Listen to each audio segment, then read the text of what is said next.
I still remember the night my parents changed the course of my life forever. I was 20, 6 years old, working hard to build a future for myself. I had just received an exciting job offer from a company in another city. It wasn't a dream job, but it was a step toward independence, something I had spent years working for. Then my mother called and told me to come home immediately. The moment I walked into my parents' living room, I knew something was wrong. My father sat silently on the couch, his jaw clenched. My mother looked like she had been crying for hours. And my younger sister, Emily, sat in the corner with her arms crossed and her eyes fixed on the floor. "What happened?" I asked. Nobody answered at first. Then my mother finally spoke. "Emily is pregnant." The words hit me like a truck. Emily was only 20, 1.5 through her university degree. She had always been the favorite child, the one everyone protected, the one whose mistakes were quickly forgiven. I looked at her expecting tears or regret. Instead, she shrugged. "It just happened." My father sighed heavily. "The father wants nothing to do with the baby." The room fell silent again. I felt sorry for Emily, but I assumed my parents were simply asking for emotional support. I was wrong. A few minutes later, my mother reached for my hand. "We need you to help us." "Of course," I said. "No," she replied softly. "We need more than that." I frowned. "What do you mean?" My father's voice was cold and direct. "When the baby is born, you'll raise it." For a moment, I thought I had misunderstood. "What?" My mother began crying again. "If people find out Emily had a baby while she's in college, her future will be ruined. Her scholarship could be affected," my father added. "Her graduation plans, everything." I stared at them in disbelief. "And your solution is for me to raise her child, just until she finishes school," my mother said quickly. Emily finally looked up. "It won't be forever." I couldn't believe what I was hearing. "You want me to give up my life because you don't want her facing consequences." "Don't talk to your sister like that," my father snapped. Anger rose inside me. "I just got a job offer in another city. You can find another job," he replied. My heart sank. Years of hard work suddenly seemed meaningless. For hours they pressured me. They reminded me of everything they had done for me growing up. They spoke about family duty, sacrifice, and loyalty. Every time I refused, they made me feel selfish. The worst part was Emily. She never once apologized. She never thanked me. She simply sat there, expecting everyone else to solve her problem. By midnight, I felt exhausted and trapped. Then my mother whispered the words that finally broke me. "If you don't help us, this family will fall apart." I loved my family, maybe too much, so I agreed. The relief on their faces was immediate. My father smiled for the first time all evening. My mother hugged me tightly. Emily simply nodded as if a problem had been solved. No one asked what dreams I was giving up. No one asked what this would cost me. As I drove home that night, I realized something painful. The decision had never really been mine. And deep down, I feared that the sacrifice they called temporary would change my life forever. 9 months later, the baby arrived. The moment I held that tiny bundle in my arms, everything changed. She had a head full of dark hair and the biggest brown eyes I had ever seen. She wrapped her tiny fingers around mine and instantly melted the walls I had built around my heart. Her name was Lily. At least, that was the name I chose for her. Emily barely cared enough to have an opinion. While she recovered from childbirth, my parents handled all the paperwork necessary to keep the truth hidden. To the outside world, Lily was introduced as a distant family member who needed temporary care. Nobody questioned the story. People rarely question what they want to believe. A few weeks after Lily's birth, Emily returned to college as if nothing had happened. She posted smiling photos with friends. She attended parties. She joined study groups. She talked about internships and future careers. Meanwhile, I was learning how to survive on 3 hours of sleep. Every night, Lily woke crying. Every morning, I prepared bottles, changed diapers, and rushed to work exhausted. The job offer in another city was long gone. I had accepted a lower paying position nearby so I could care for her. Whenever I looked in the mirror, I barely recognized myself anymore. Months turned into years. Lily learned her first words. She took her first steps. She celebrated her first birthday. Through every milestone, I was there. Emily wasn't. Sometimes she visited for holidays. She would hold Lily for a few minutes, take pictures for social media, and then disappear again. Each time she left, Lily cried. Each time, I stayed up all night comforting her. Why doesn't Aunt Emily stay longer? Lily once asked when she was 4 years old. The question broke my heart. I forced a smile. She's very busy. Lily nodded innocently. Okay. But children notice more than adults realize. As the years passed, Lily stopped expecting Emily to show up. Instead, she ran to me whenever she needed comfort. She reached for my hand when she was scared. She called for me after nightmares. She proudly showed me every drawing she made. In every way that mattered, I was her parent, yet my family continued treating me like a babysitter.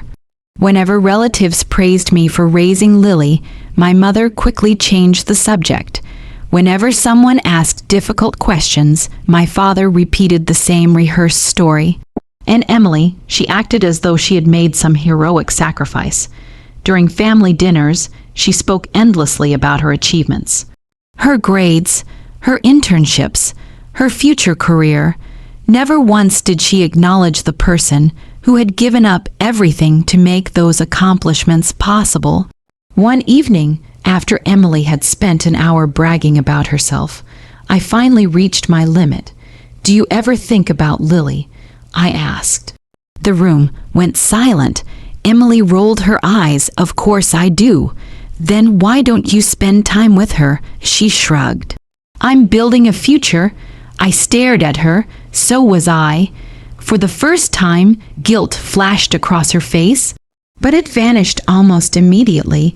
"Nobody forced you," she said. The words felt like a slap. "Nobody forced you." After years of sacrifices, after years of sleepless nights, after years of putting my own life on hold, she was pretending it had all been my choice. At that moment, I realized something terrifying. Emily wasn't grateful. She wasn't sorry, and she had absolutely no intention of taking responsibility for the daughter she had left behind. By the time Lily turned 6, Emily was finally preparing to graduate from college. For years, my parents had talked about this day as if it were the greatest achievement in our family's history. Every sacrifice, every lie, and every secret had supposedly been worth it because Emily was about to walk across a stage and receive her diploma. The graduation ceremony was held on a bright Saturday morning. My parents arrived wearing proud smiles. Emily wore her cap and gown, posing for hundreds of photos before the event even began. And me, I stood in the background holding Lily's hand. Just like always, when Emily's name was called, my parents jumped to their feet and cheered louder than anyone else in the auditorium. Lily clapped enthusiastically. "Look, Aunt Emily did it," she said. I smiled and nodded. Yes, she did. But a strange feeling sat heavily in my chest. I wasn't angry that Emily had graduated. I was angry because nobody acknowledged what it had cost. Nobody mentioned the opportunities I had lost. Nobody mentioned the years I had spent raising her child. Nobody mentioned the countless nights I stayed awake comforting Lily while Emily enjoyed the freedom of a normal college life. After the ceremony, our family hosted a large graduation party at a local event hall. More than 100 guests attended. Relatives, friends, professors, neighbors, and classmates filled the room. A giant banner hung behind the stage. "Congratulations, Emily." Everywhere I looked, people were praising her. "You're such an inspiration. You worked so hard. You should be proud." Emily accepted every compliment with a bright smile. As the evening continued, someone handed her a microphone. The crowd quieted. "I just want to thank everyone who supported me on this journey." Emily began. Applause filled the room. At first, her speech seemed normal. She thanked professors. She thanked friends.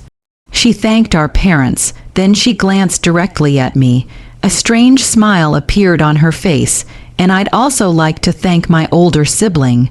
Several guests turned toward me. I felt uncomfortable immediately. Emily laughed softly. "They spent years taking care of my daughter." The room froze. Whispers spread through the crowd. People exchanged confused looks. Some relatives looked completely shocked. I felt Lily grip my hand tighter. Emily continued speaking. "You know, everyone always says parenting is hard, but honestly, I never let having a baby stop me from achieving my dreams." A few people laughed nervously. I knew what I wanted, and I refused to let anything hold me back. My stomach dropped. She was turning Lily into a prop. Worse, she was using my sacrifices as part of her success story. Then came the comment that changed everything. She pointed toward me. "Some people choose responsibility. Others choose success." The crowd fell silent. Emily smirked. "I think we can all see who made the better choice." Gasps echoed throughout the hall. My face burned with humiliation. Even my parents looked uncomfortable, but Emily wasn't finished.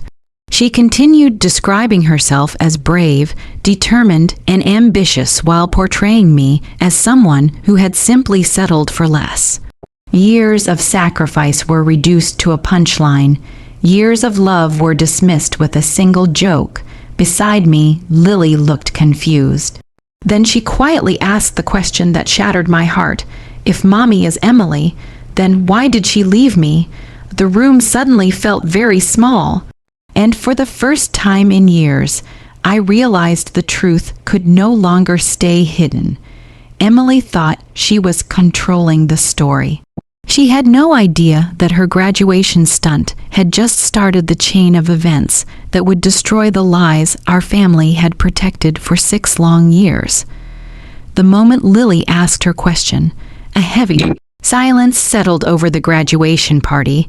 More than 100 guests stood frozen. No one knew what to say. No one knew where to look. Emily's confident smile faded slightly as she noticed the uncomfortable expressions spreading through the crowd.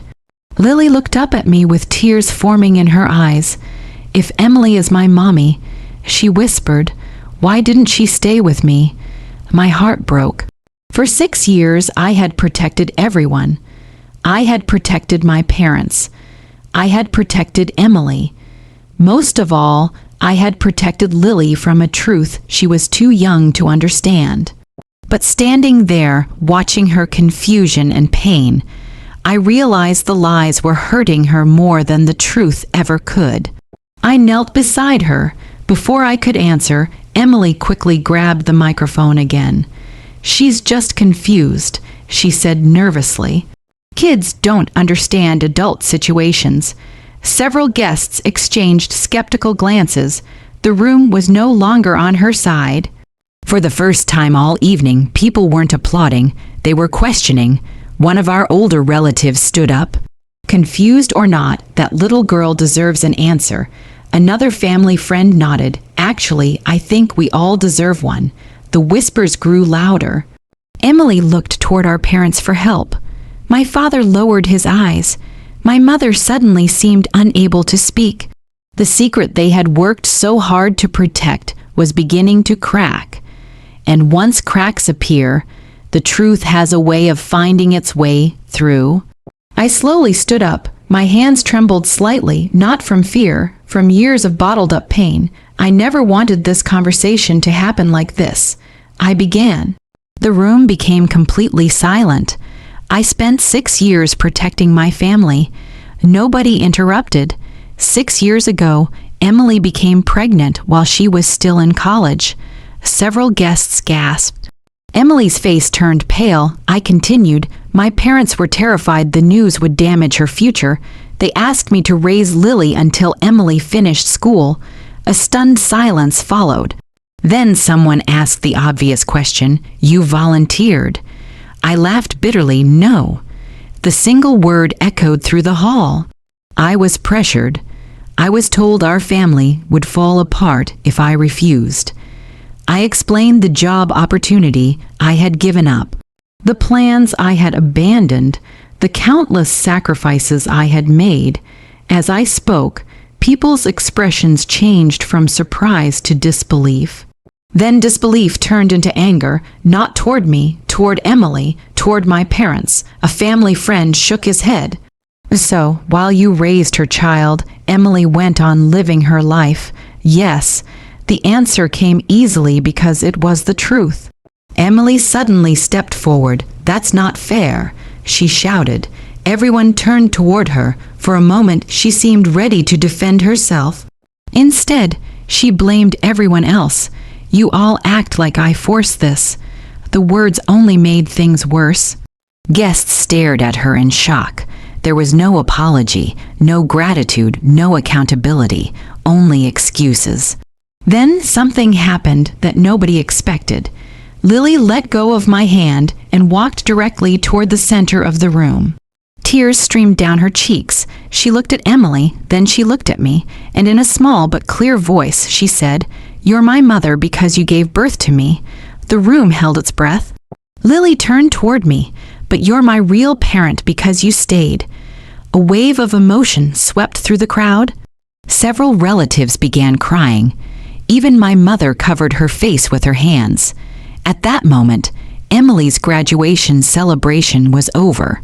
Her attempt to make herself look successful and superior had completely backfired. The audience had seen the truth. Not the story she wanted them to hear, the truth she had spent years trying to hide. And as Lily wrapped her arms around me, I realized something important. My revenge wasn't exposing Emily. My revenge was the life I had built with the little girl everyone else had treated like a burden. Because in the end, the person Emily abandoned became the greatest blessing I had ever received.